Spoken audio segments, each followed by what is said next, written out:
Bom dia, boa tarde, boa noite, senhores congressistas, senhoras congressistas. Eu sou o professor Dalvit Breiner de Paula e vou apresentar para vocês essa comunicação, a ideia de província e a educação no Brasil Imperial. Essa comunicação faz parte de um projeto de pesquisa que é liderado pela professora doutora Vera Lúcia Nogueira, na Universidade do Estado de Minas Gerais, a UENG, do Programa de Pós-Graduação em Educação. A ideia principal é perceber que a província é uma demanda política do liberalismo, do pensamento liberal. Então, nós vamos tentar compreender rapidamente como é que se constituíram as províncias do Império do Brasil, para além da sua formação geográfica, ou seja, a materialização dessa ideia e como que o Império vai ser reorganizado a partir dessa ideia de província. E, por fim, como esse é um congresso de educação, tentar entender como que a educação, como que isso reflete na educação da província de Minas Gerais. E, por fim, as nossas considerações finais. Bom, comecemos com uma alegoria. Essa é uma alegoria de uma litografia de Giuseppe Gianni, de 1830, ou seja, pouco após o processo de independência brasileira, que se deu em 1822. E aqui nós vimos Dom Pedro I, um rei europeu, amparando uma Índia, que aqui representa a Constituição. Mas note bem que essa Índia tem traços totalmente europeus, não parecem nada com o nosso indígena aqui no Brasil. Ela é totalmente europeia, a diferença aqui se dá na sua roupa, na sua roupagem, que é uma roupagem indígena. Ela tem, no fundo, ela tem uma aljava com várias flechas e, no entanto, mesmo armada, ainda carece da proteção de um branco europeu para protegê-la. Né? A gente observa aqui embaixo, né, a famosa hidra, né, a hidra venenosa, expressão muito usada pelo Visconde Cairu, para simbolizar todo o mal, puxando essa Constituição aqui para esse submundo aqui embaixo. Então, essa alegoria, ela é uma alegoria festiva, mas que mostra muito do pensamento de quem a fez e muito pouco da realidade brasileira nessa época. Então, para início de conversa, província e educação seriam uns reflexos da modernidade institucional criada pelas revoluções do século XIX. Como é que se dá isso? São duas questões, tanto a província no campo político quanto a educação no campo social, são reflexos na medida em que elas não existiam com esse formato até as revoluções liberais do final do 18 e início do 19. A província ainda era entendida naquele velho conceito romano de terra conquistada, que, portanto, era dada em troca, era dada em paga de um rei para o outro, e a educação ainda não era a educação com essa maquinaria moderna que nós temos hoje. Era uma educação ainda apenas de nobres, apenas de gente com um pouco mais de dinheiro que pudesse manter os filhos no sistema educativo. Né? Então, essas duas criações, província e educação, são coisas da nossa modernidade institucional. No mundo moderno, a província, então, se tornaria uma demanda política do liberalismo, como forma de representar e representá-los com seus objetivos políticos e econômicos específicos. A província, então, entra como uma demanda política da elite e a educação entraria como uma demanda político-social da classe trabalhadora, né? Ou da classe mais desprivilegiada, mais pobre, por assim dizer. Né? Mas são essas duas novidades que a gente tem nesse início do século XIX como resultante das revoluções liberais desse período. O grande dilema do liberalismo nesse início do século XIX era compatibilizar, então, esses dois grandes grupos. Né? O grupo europeu, totalmente branco, sediado na Europa, obviamente com outros direitos que não aqueles que estavam sendo estendidos para a América. Então, como compatibilizar essa linguagem, como fazer com que esse povo mestiço, esse povo não branco, esse povo com outras características pudesse ter direitos iguais. Obviamente, isso é uma demanda, é um debate, uma discussão que nós veremos que não vai ser tão bem aceito assim, não vai ser tão bem trabalhado. Então, daqui nós vamos tentar entender como é que essas províncias se constituíram no Brasil, no Império do Brasil. Como eu já disse, não tanto geograficamente, mas politicamente. Como é que então elas se tornaram províncias nesse império? Primeiro, e mais que tudo, era preciso retirar essas diferenças de nome, consideradas, principalmente no Correio Brasiliense, como diferenças extremamente odiosas. Por quê? Porque a capitania ela é resultado de uma conquista, ela é um objeto que foi conquistado. Então, o Brasil era dividido em capitanias. Primeiro as capitanias hereditárias, depois as capitanias sem a expressão hereditária, mas que eram governadas por prepostos do rei de Portugal, que geralmente eram comandantes de armas. Gente armada, que hierarquizava e, de certo modo, tiranizava essa relação da capitania com o Império Central. E na virada do século XIX, essas capitanias vão se querer províncias. Então, onde é que está a diferença? A diferença é que a província ela vai escolher os seus representantes, vai mandar os seus representantes para ser os seus interlocutores diante do rei. Então, a diferença brutal que nós temos aqui é que a capitania tem um caráter de mando e de obediência verticalizado, né, que vem, obviamente, às ordens do rei, onde um capitão-general ouve a população se ele quiser. Não é uma obrigação. Enquanto que na província, a ideia de democracia representativa, que também traz a ideia de província, já faz com que a província tenha uma hierarquia um pouco mais verticalizada, trazendo o povo para o debate e para a discussão, né? Mas mesmo assim, ainda ficava esse problema. Como é que iríamos igualar negros e indígenas escravizados com brancos livres e depois também todo esse caldeirão com a elite colonial europeia? Foi esse o grande dilema que o liberalismo enfrentaria e enfrentou de fato no século. Mas isso não foi tão tranquilo quanto se pode imaginar. É claro que isso demandou uma série de lutas no parlamento, naqueles parlamentos que estavam institucionalizados. Isso demandou também uma série de lutas físicas, lutas fratricidas. No Brasil, essa discussão em termos de luta começa em 1817 com a Revolução Pernambucana, né, que se declara região soberana e independente do Reino do Brasil, mas essa elite só vai conseguir, de fato, fechar, encerrar esse seu diálogo, compatibilizando essas linguagens, em 1842 e 1848. Né? Então, aquela luta fratricida das capitanias começa lá em Pernambuco, em 1817, e praticamente se consolida também em Pernambuco, em 1848, né? É que vai, então, reorganizar esse império, que seria a materialização dessa ideia de província.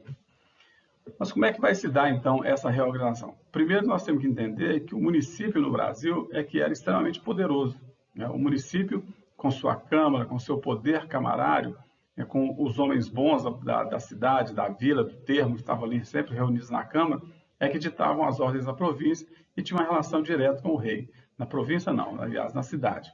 Tinha uma relação direta com o rei. E a província, ela entra aí como uma cunha nesse processo, nessa organização desse poder. Ela entra como uma cunha, primeiro, para ganhar poder, concentrando mais e mais municípios, como uma espécie de federação de municípios, né, de uma quantidade enorme de homens bons, que vão então se contrapor ao rei. Então, nesse sentido, a província ela vai se tornar a nova interlocutora da região, vai se tornar a nova interlocutora que vai entrar nesse processo aí como digamos assim, um ente que seria capaz de dialogar tanto com o município, retirando o poder do município, concentrando o poder em si, quanto com o rei, fortalecendo essa figura real.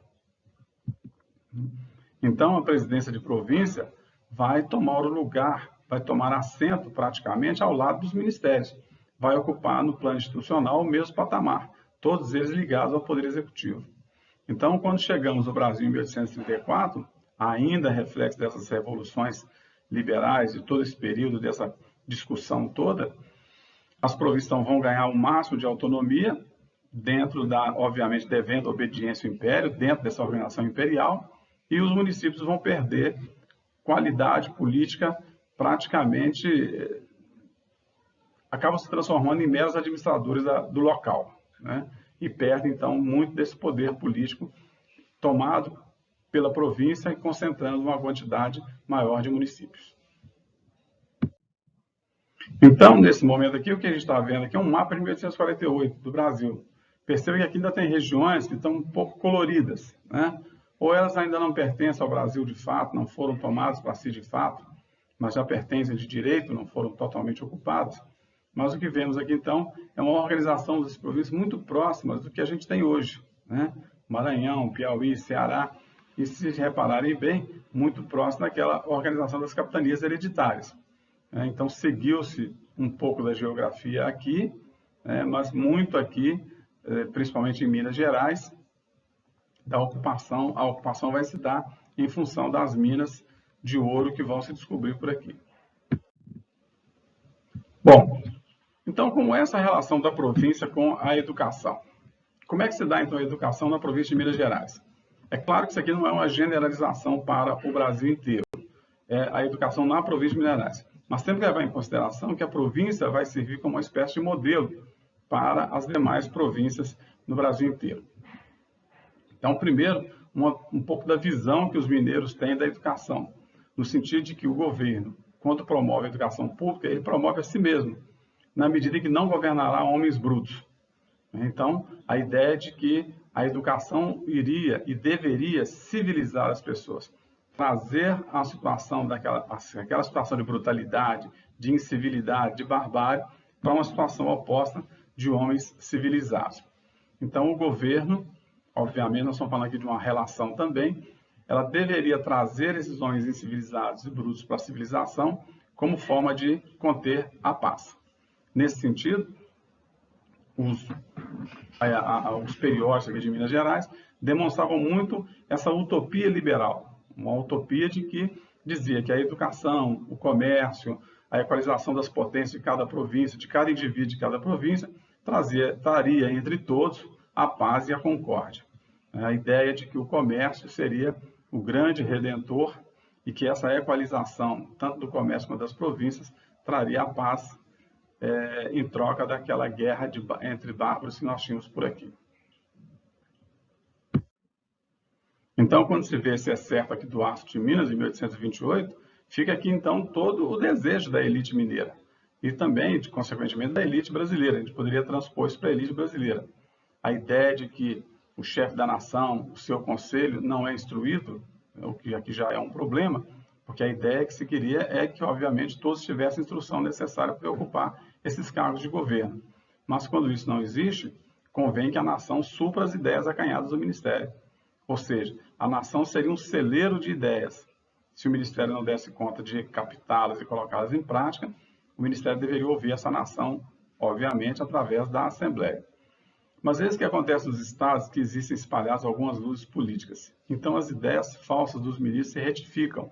Ou seja, uma opinião pública bem educada, ilustrada, elas corrigiriam os ministros, corrigiriam os governos. E aí, na visão desse articulista, solta-se um grito geral. E aparecem os felizes efeitos de uma educação pública bem dirigida.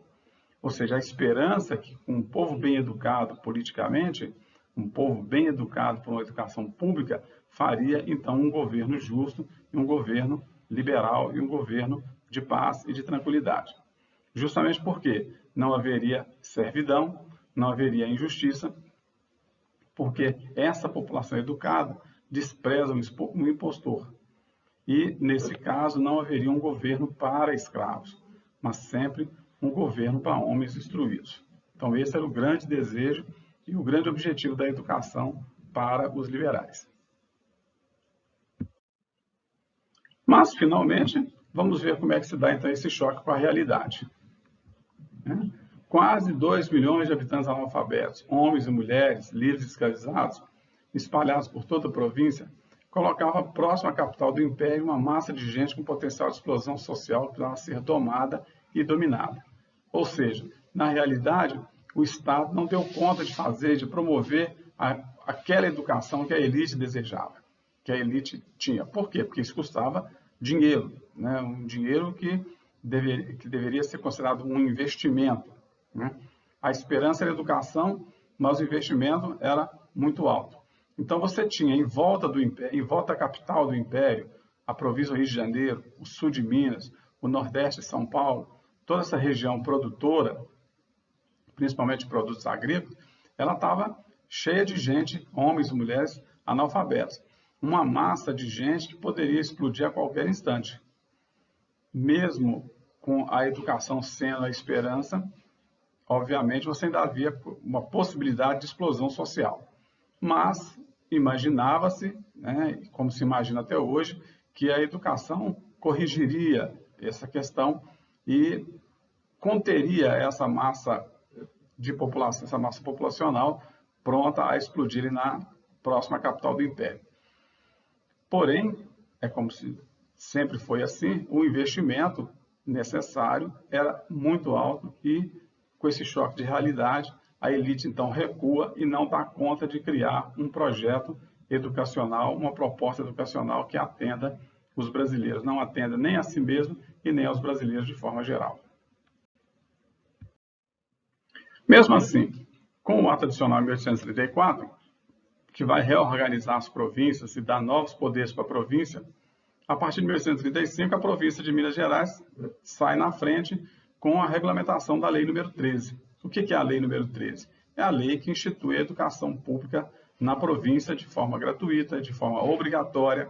É a lei que vai excluir negros do processo educativo, né? Os negros deveriam se educar de outra forma, em outro lugar, principalmente nas irmandades. Mas a lei número 13 é aquela que vai servir também de modelo, e o seu regulamento número 3, que a gente está vendo aqui, né, vai servir também de modelo para as demais províncias, para que elas, então, organizassem, cada uma a seu modo, cada uma no seu espaço, cada uma com a sua autonomia, o processo educativo das primeiras letras. Tudo muito bonito no papel, mas, na realidade, cada província vai se transformar, de certo modo, num processo... Vai se transformar, não, vai gerir um processo educativo diferenciado, mas que, infelizmente, não vai produzir o efeito necessário àquele liberalismo do século XIX. Então, para a gente concluir essa apresentação, eu quero agradecer a todos vocês pela paciência de me ouvir. Muito obrigado à equipe que organizou e que tem organizado o Congresso, e aguardemos as questões que foram postas. Muito obrigado e uma boa tarde, uma boa noite.